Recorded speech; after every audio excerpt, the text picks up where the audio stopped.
Hi for Tacitus today, your pushback channel. Thank you for joining this audio live stream. In this essay, I'd like to talk about the issue of hatred towards Christians and Christianity in general, and of course, Christian symbols and effigies, whether it's churches or symbols of Jesus or statues, anything like that. Has been getting a rough time as the globalists increase their power and influence. The negativity towards Christianity at state level, at the legal level, through the education system and the courts and so on, the disdain for Christianity increases, as does the tacit support for anti-Christian behaviour.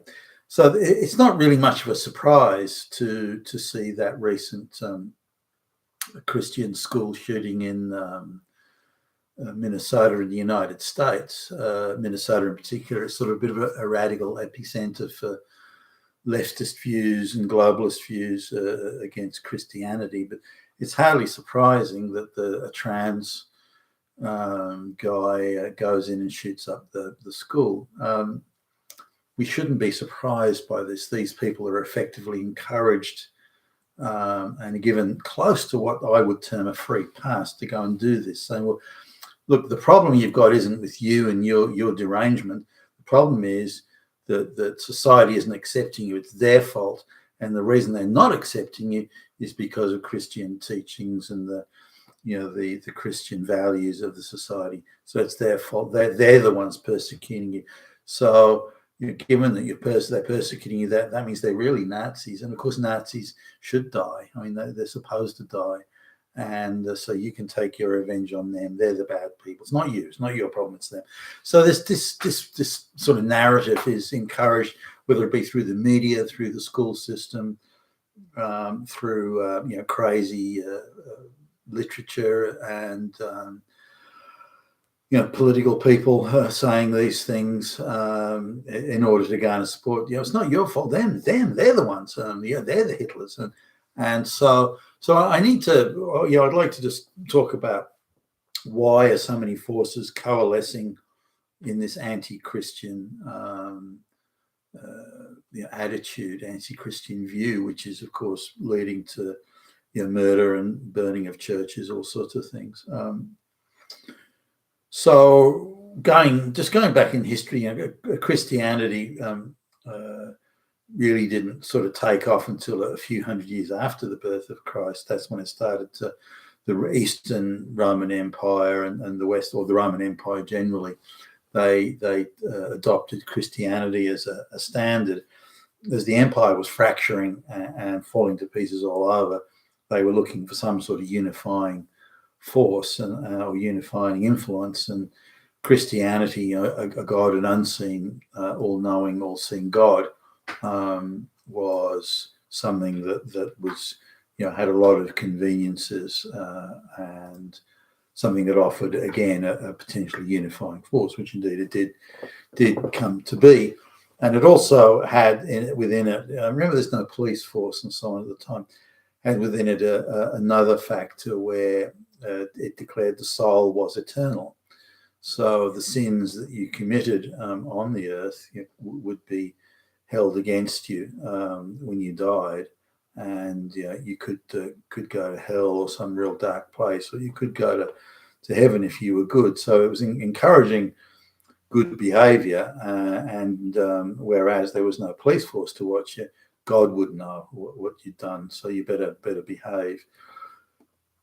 Now, not everyone came on board with the Christianity. There were those that just weren't Christians, and they kind of had their pagan religions, as it would be seen. Part of which was absorbed in some ways into Christianity, but really the only holdouts at the time were the Jews that insisted on their own sort of separate gig. They didn't agree that Jesus was the Son of God, for example, although they believed in God. So this was a collision course was obvious, there, and so the Jews, certainly since 400 AD, give or take, or even earlier than that, given that the Romans and the Jews, had a difficult and fractious relationship going back to before the birth of Christ. So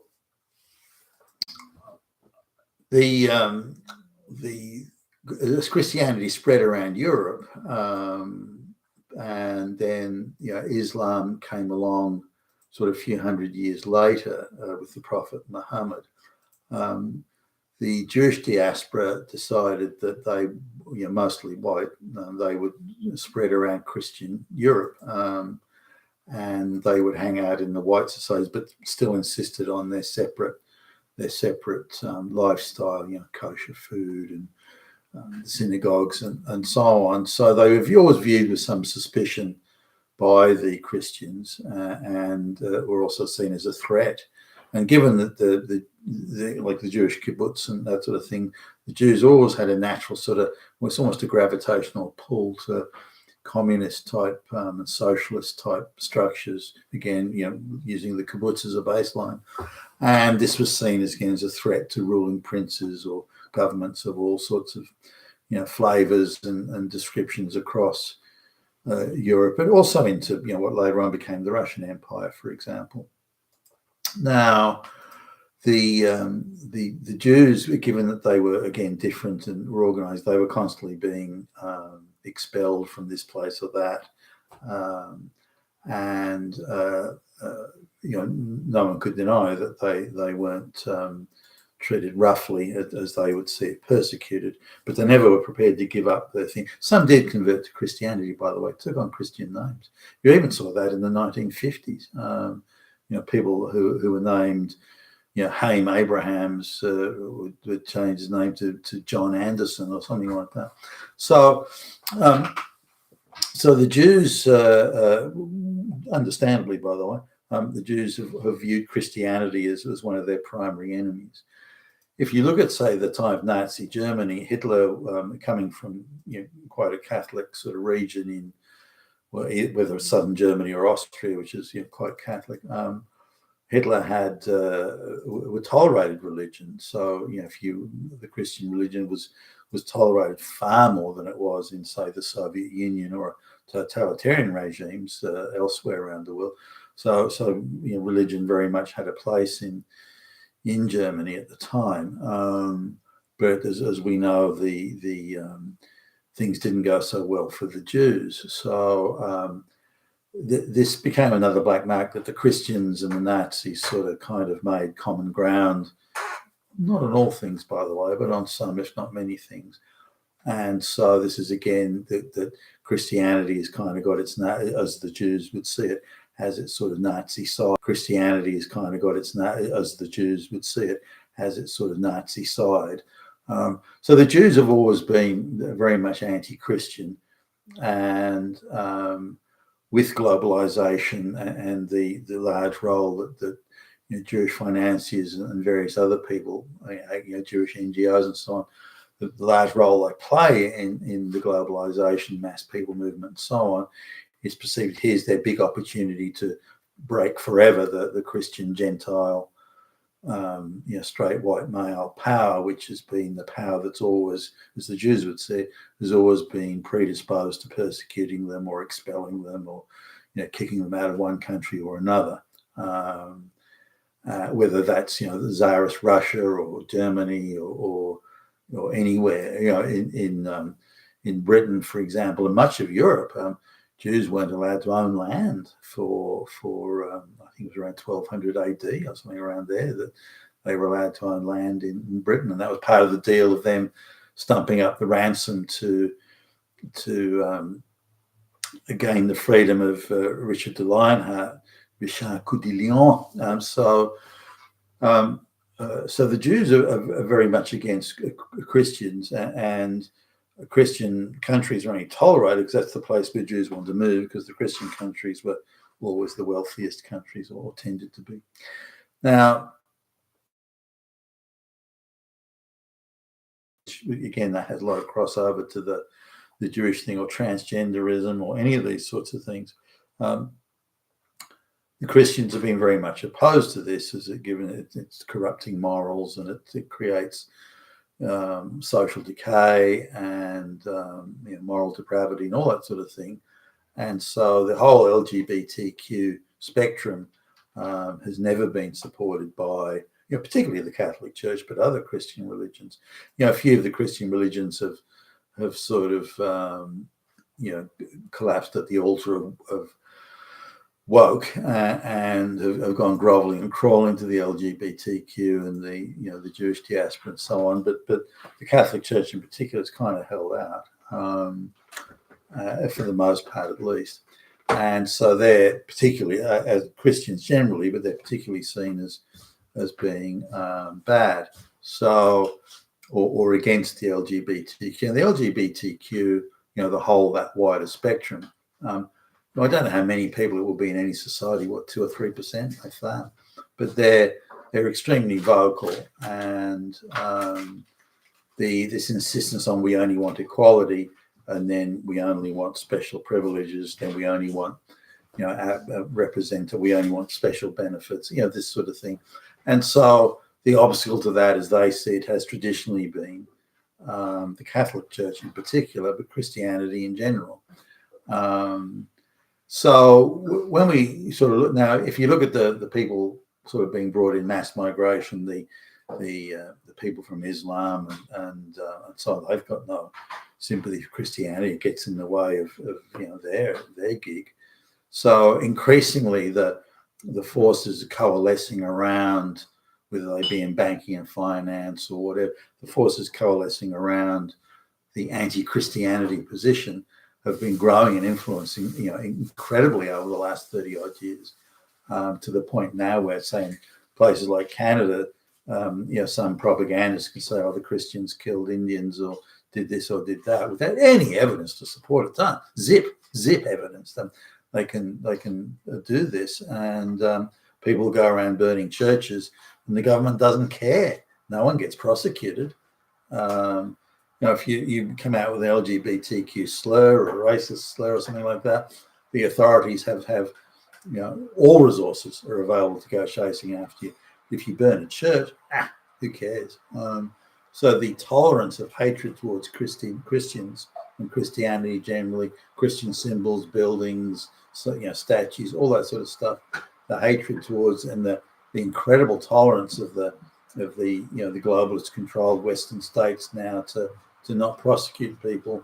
It's a hate crime if you call a homophobic slur. That's a hate crime. But if you do something terrible and horrible to Christians or churches and so on, that's just an arsonist. It's no big deal. And it's quite astonishing that the state encourages through the education system. Now, on top of that, this we go sort of back again to things like slavery, which is practiced all over the world and had been for thousands of years. But given the fixation and the attempt to artificially guilt and shame white people uniquely for slavery, the idea is, or the general use is, the involvement is that Christianity played a key role in that. That all these people were Christians and they were God-fearing and this and that. And in order to control the slaves, they turned them into Christians and piled them into churches to sing hymns and so on. So that the Christians were de facto responsible for slavery, and in turn were responsible for trying to keep the slaves in a docile condition. Now, if we sort of the final part of this is Marxism and Karl Marx in the Communist Manifesto. Later on in Das Kapital, his view was that religion was just opiates for the masses. It was just drug to sort of knock them out and make them senseless and unaware of the reality of their situation. And so socialism and communism perceived religion as a direct threat to socialist power and the socialist system, So those that believe in Marxism or think they do and believe in this utopia of equal outcomes, they perceive that Christianity has been, which it was, by the way, was a primary obstacle to the realization of socialism and communism, and thus Christianity was directly preventing this utopia that they imagined existed. So these are all the forces that are against Christianity. So when you see it in that sort of light, you can see that the forces arrayed against Christianity are very considerable. And in today's time, and again over the last 2 or 3 decades, have become hugely influential. So Christianity is being persecuted itself now as never before. We're in a modern day version of feeding Christians to the lions and so on. And there's the only Western government today, at least, that's prepared to treat hatred towards Christians as a hate crime is the administration of President Trump, which outrages various folks, of course. But no other government, the government of Canada is almost condoning open slather of hatred against Christians, in my view at least, and as are numerous other governments. And so there's an alignment between, the nuclear family, mum, dad, and the 2.4 kids, capitalism and Christianity. And this is something that we're seeing now is under assault, with Christianity being one of those components. You've been with Tassos today, your Pushback channel. Thank you for listening.